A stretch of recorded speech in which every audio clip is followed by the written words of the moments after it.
Chilli powder అన్ని రకాల వంటలకు పచ్చళ్లకు సరైన chilli powder. No colour no chemicals. Hi hello నమస్తే, welcome back to our channel. నేను మీ వైషు. ఒక మహిళ అంటే ఆల్రెడీ పేషెంట్ ఆవిడ ఆసుపత్రిలో ఉంటే ఆసుపత్రిలో ఉన్న అటెండర్ ఆవిడ మీద అత్యాచారం చేయడానికి ప్రయత్నించాడు. అత్యాచార యత్నం చేశాడు. దానివల్ల ఆ తర్వాత ఆ అబ్బాయికి చాలా పెద్ద శిక్ష పడుండొచ్చు. బట్ పేషెంట్ అని కూడా చూడకుండా అలాంటి సిచ్యువేషన్లో ఒక మహిళ మీద అలా ఎలా చేయాలనిపిస్తుంది? అసలు మరీ సమాజం ఇంత దారుణంగా ఎలా తయారవుతుంది? ఈ విషయం గురించి మాట్లాడడానికి ఈరోజు నాతో పాటు సోషల్ యాక్టివిస్ట్ కృష్ణకుమారి గారు ఉన్నారు. మేడంతో మాట్లాడదాం. Hello ma'am. నమస్తే. మరి ఆడపిల్లల మీద జరిగేవే దారుణాలంటే బెడ్ మీద పేషెంట్ అయ్యుండి బెడ్ మీద ఉన్న ఒక మహిళ మీద ఎవరూ లేరని టైం చూసుకొని ఇలా చేస్తే ఎంత దారుణం అనుకోవాలి మ్యామ్ ఈ సిచ్యువేషన్? అంటే ఈ అత్యాచారాలు చెయ్యాలి అనుకునే వాళ్ళు ఎంచుకునే విధానమే ఇది. ఓకే. ఎవరు నిస్సహాయంగా ఉంటారు, ఎవరు మనల్ని ఎదుర్కోలేరు, ఎదురు తిరగలేరు, చుట్టూ వాతావరణం కూడా మనకు అనుకూలంగా ఉంది అనుకున్నప్పుడు ఇలాంటి పనులు చేయడానికి సాహసిస్తారు. ఇది ఒక రకంగా బాధాకరమైన విషయం. ఇప్పుడు ఆమె వైపు నుంచి చూస్తే ఆమెకి ఏదో అనారోగ్యం ఉంది, హాస్పిటల్కి వచ్చింది. అదేం పెద్ద కార్పొరేట్ హాస్పిటల్ కాదు, ఒక రకంగా పేదలే వెళ్తారు ఆ హాస్పిటల్కి. అసలు ఆ హాస్పిటల్కి చాలా మర్యాద గౌరవం ఉన్నాయి. ఆంధ్ర మహిళా సభ హాస్పిటల్, దుర్గాబాయి దేశ్ముఖ్ హాస్పిటల్ అంటే ఒక రకంగా చాలా పేరున్న హాస్పిటల్, ఎంతోమంది పేదలను హక్కును చేర్చుకున్న హాస్పిటల్. అలాంటి హాస్పిటల్లో ఇలాంటి ఘటన జరగటం అనేది చాలా చాలా సిగ్గుచేటైన విషయం. సరే, మరి అసలు ఈమె అటెండెంట్ కూడా లేని పరిస్థితుల్లో ఉంది పేషెంటు అంటే మరి ఆమె నిస్సహాయ పరిస్థితి చూడండి. ఇది అతను బాగా గమనించాడు. గమనించి పరిస్థితులు చాలా అనుకూలంగా ఉన్నాయి అని చెప్పి అత్యాచారానికి ఒడిగట్టాడు. అయితే ఆమె అరిసింది సకాలంలో, చుట్టుపక్కల వాళ్ళకి అది అర్థమైంది, వాళ్ళందరూ వచ్చారు కాబట్టి సరిపోయింది. లేకపోతే ఆమె పరిస్థితి ఏంటి అసలు? ఆమె పాపం ఏ అనారోగ్యంతో వచ్చిందో, ఆమె ఏదైనా నిజంగా ఏ హార్ట్ ప్రాబ్లంతోనో వచ్చింది అనుకుందాం, ఆమె బతుకుతుందా అసలు? అంత దారుణం జరిగిన తర్వాత ఏదైనా మనుషుల్లో ఈ ప్రవృత్తి పెరిగిపోవడానికి మనం ఒట్టిగా సమస్య గురించి మాట్లాడుకుని ప్రయోజనం లేదండి. అసలు ఈ సమస్యకి మూలం ఏంటి అనేది చూసుకోవాలి. ఇవాళ విచ్చలవిడిగా సోషల్ మీడియా, విచ్చలవిడిగా సినిమాలు, విచ్చలవిడిగా ఓటీటీ ప్లాట్ఫామ్స్, వీటన్నిటిలో చూపిస్తుంది ఏంటి అంటే విపరీతమైన ఎక్స్పోజింగు, రీల్స్ ఇవి చూస్తున్నాం కదా. కొంతమంది మహిళలు మరి ఎలా ఎందుకు ఈ విధమైన కంటెంట్ తోటి చేస్తున్నారో అర్థం కావట్లా. వీళ్ళు ఇప్పుడు నేను ఒక అశ్లీలంగా కనిపించాను అంటే నేను మా ఇంట్లో వాళ్ళకే కాకుండా కేవలం వేరే వాళ్ళకి మాత్రమే కనిపించి మా ఇంట్లో వాళ్ళకి మామూలుగా కనిపించే ఏర్పాటు అయితే ఉండదు కదా. అలాంటప్పుడు నన్ను ఇలా మా ఇంట్లో వాళ్ళు చూస్తే ఏమనుకుంటారు అనే ఒక చిన్న జ్ఞానం కూడా లేకుండా అప్పట్లో రాకేష్ మాస్టర్ ఫ్రెండ్ అని కనకమహాలక్ష్మి ఎవరో ఒక క్యారెక్టర్, ఆవిడ ఆ విధంగా. అలాగే ఒక గ్యాంగ్ ఉంది, ఒక లంపెన్ గ్యాంగ్ ఉంది. వాళ్ళు బూతులతోటి వీడియోలు చేసి ఇప్పుడు బిగ్ బాస్ హౌస్ లాగా వీళ్ళు కూడా ఒక హౌస్ లాగా పెట్టుకొని దాన్ని లైవ్ టెలికాస్ట్ చేసి ఆ అమ్మాయి ఎవరో ఉంది, స్వాతి నాయుడు వీళ్ళందరూ కలిసి ఒక హౌస్లో ఉండి వీళ్ళు అన్ని రికార్డ్ చేసి వీళ్ళు మాట్లాడుకున్న విచ్చలవిడిగా మాట్లాడుకున్న బూతులన్నీ కూడా లైవ్ టెలికాస్ట్ చేసి ఇదంతా చేశారు. అగ్గిపుల్ల సీను అని ఇంకోడు. ఇవన్నీ అసలు వినటానికి ఎంత జగుప్సన కలిగిస్తున్నాయంటే ఇప్పుడు ఫోను పిల్లలు కూడా చూస్తున్నారు. ఆ పిల్లలు ఈ బూతులు చూస్తే ఎంత దారుణంగా ఉంటుంది. అసలు వాళ్ళ ఇంట్లో మనుషులే చూస్తే, ఇప్పుడు ఈ స్వాతి నాయుడుకు ఒక కూతురు కూడా ఉంది. ఇప్పుడు రేపు వాళ్ళ ఆ అమ్మాయి వీడియోలు, స్వాతి నాయుడు వీడియోలు వాళ్ళ అమ్మాయి చూసింది అనుకోండి, ఏమనుకుంటుంది, ఎలాంటి ఇంపాక్ట్ పడుతుంది అనే ఒక ఆలోచన చెయ్యట్లేదా?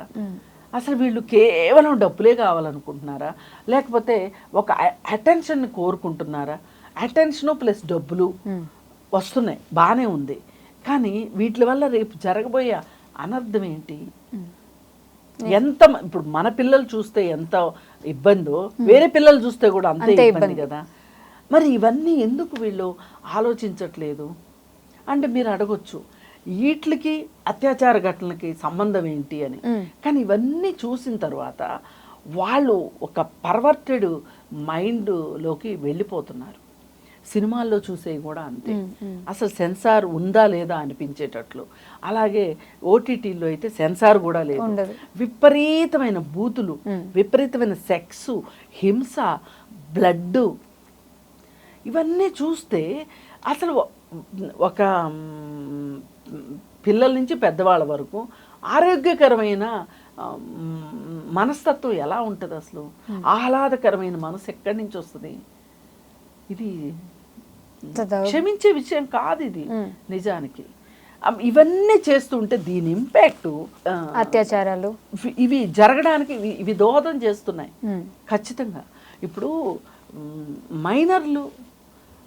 మైనర్ బాలికల మీద మైనర్ బాలరు అత్యాచారం చేస్తున్నారు అంటే ఎందుకు చేస్తున్నారు అని ఎవరన్నా ఆలోచిస్తున్నారా అసలు ఎవరైనా?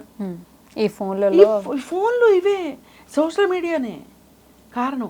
పోర్న్ సైట్లు, అందుకే పోర్న్ సైట్లు వద్దు అంటే కొంతమంది మహానుభావులు చెప్తారు, పోర్న్ సైట్లు చూసి వాళ్ళు సంతోషపడిపోయి ఆగిపోతారు అంటారు.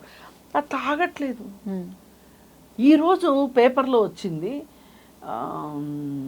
ఈ పోక్సో కేసులు ఎంత పెండింగ్లో ఉంటున్నాయో. పోక్సో కేసులు ఇంకా వేరే నేరాల గురించి కాదు, కేవలం పోక్సో కేసులే 20 నుంచి 25 సంవత్సరం, ఈ 5 సంవత్సరాల కాలంలో కొన్ని వేల కేసులు పెండింగ్లో ఉన్నాయి. ఓకే, ఇప్పుడు పెండింగ్లో ఉన్నాయంటే అర్థం ఏంటి? ఆ నేరస్తులు నిరూపణ కాక వాళ్ళు బెయిల్ తీసుకొని సమాజంలోనే తిరుగుతూ ఉంటారు మన చుట్టూతోనే. వాళ్ళకి ఏమనిపిస్తుంది, ఒక 2 ఏళ్ళు వాళ్ళకి శిక్ష పడకపోతే ఇంకొకటి చేసినా ఇంతే కదా, ఇంకొకటి చేసినా ఇంతే కదా.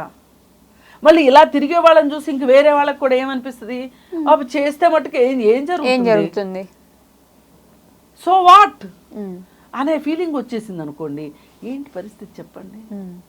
మనం అసలు ఎక్కడికి వెళ్ళిపోతున్నాం? చిన్న చిన్న తప్పులకు కూడా పక్క దేశంలో ఉరిశిక్ష తీసేదాకా వెళ్తున్నారు.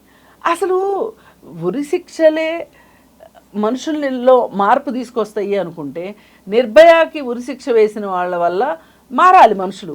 కానీ ఇక్కడ కావాల్సింది ఏంటి అంటే మనకి అవగాహన కావాలి.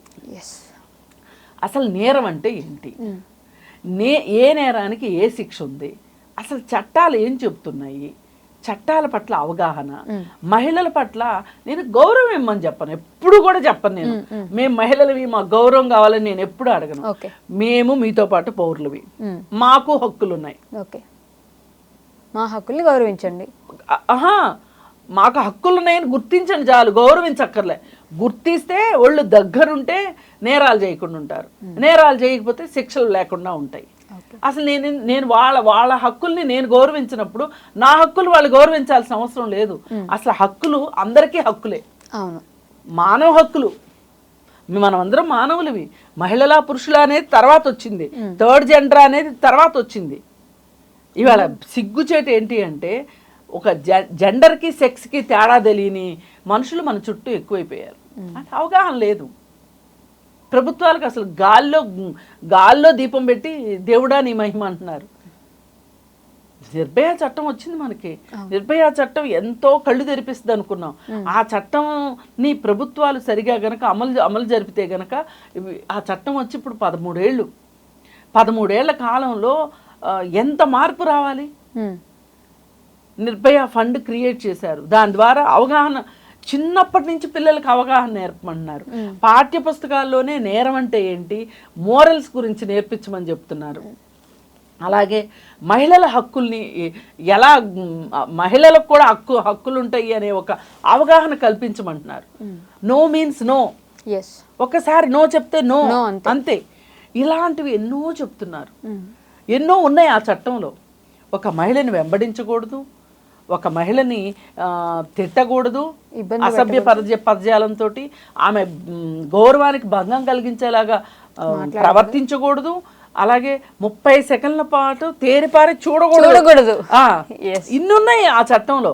మరి ఆ చట్టం గురించి ఎంతమందికి తెలుస్తుంది? అసలు ఇప్పుడు మనం ఎక్కడన్నా రోడ్డు మీద ఒక బస్ స్టాప్లో నుంచుందామంటే బస్ కోసం వెయిట్ చేస్తుంటే పాపం నుంచోవడమే పాపం అయిపోతుంది. ఓ 4-3 నుంచోవడం, చూడడం, ఏదో రకరకాల సంజ్ఞల ద్వారా, లేదు బూతు మాటల ద్వారా ఇలా మాట్లాడుతూ ఉంటే అసలు ఎలా అంటే ఇలా చెయ్యకూడదు అనేది వాళ్ళకి తెలియాలి. ఇవాళ షీ టీమ్స్ పెట్టారు, బాగుంది. షీ టీమ్స్ ద్వారా పట్టుకుంటున్నారు, వాళ్ళ కుటుంబాలకు కూడా తెలియజేస్తున్నారు, మీ అబ్బాయి ఈ పరిస్థితిలో ఉన్నాడు, జాగ్రత్త, ఒక అలారం మోగింది అని చెప్తున్నారు. ఇవి సరిపోవట్లే. ఇంకా ఇంకా ఇంకా అవగాహన కలిగించేలాగా జెండర్ బ్యాలెన్స్, జెండర్ సెన్సిటివిటీ నేర్పించాలి. ఈరోజు పోలీసులకు కూడా, చట్టాన్ని కాపాడే పోలీసులకు కూడా జెండర్ సెన్సిటివిటీ లేదు. ఓకే, న్యాయవాదులకు జెండర్ సెన్సిటివిటీ లేదు. చదువు చెప్పే టీచర్లకు జెండర్ సెన్సిటివిటీ లేదు. అసలు జెండర్ ఈక్వాలిటీ అనే మాటకు వాళ్ళకి అర్థమే తెలియదు. ఇట్లాంటి సమాజంలో ఒక అటెండరు ఇలా కాక ఎలా బిహేవ్ చేస్తాడు చెప్పండి. అందుకోసం ఏంటి అంటే ఖచ్చితంగా మాకు కావాల్సింది ఏంటి అంటే ఇవాళ జెండర్ న్యూట్రాలిటీ కోసం మనం అందరం ఫైట్ చేయాలి. అలా చేసినప్పుడు మాత్రమే ఈ అత్యాచారాలు తగ్గుతాయి అని చెప్పి నేను అనుకుంటున్నాను. అలాంటి రోజు కోసం మనం ప్రయత్నిద్దాము. మీడియా ద్వారా అలాంటి ప్రయత్నం, ఒక సెన్సిటివిటీని కలిగించేలాగా మనం పనిచేయాలి అని, అలాగే సినిమాలు అన్నీ, సాహిత్యం దగ్గర నుంచి అన్నీ మారాల్సిన అవసరం ఉంది. Okay, done ma'am, thank you.